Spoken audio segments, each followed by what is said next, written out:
Hello, എൻ്റെ പേര് Muhammad Mishal. Amal college BSc computer science 2ാം വർഷ വിദ്യാർത്ഥിയാണ്.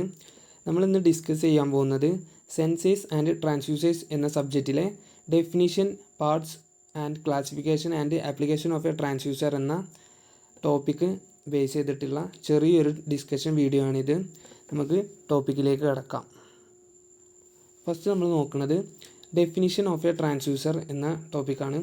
A transducer is a device that converts one form of energy into another. It typically changes physical quantity like temperature, pressure, or light into electrical signals.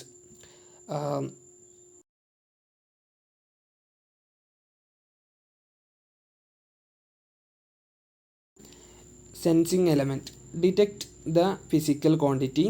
Example: pressure, temperature. Second one, transduction element converted the detected signal into electrical form. Third one, signal conditioning amplifies or processes the signal. Fourth one, output unit displays or transmit the signal. ഇനി നമുക്ക് next നോക്കാനുള്ളത് classification of transducers എന്ന ടോപ്പിക്കാണ്. First one, based on energy source. Active transducers generate their own electrical signal. Example: thermocouple. Passive transducers need an external power source. Example: RTD. Second one, based on physical quantity measured. Temperature sensors, thermocouples, RTD. Pressure sensors, piezoelectric sensors. Light sensors, photodiodes. Third one, based on operating principle.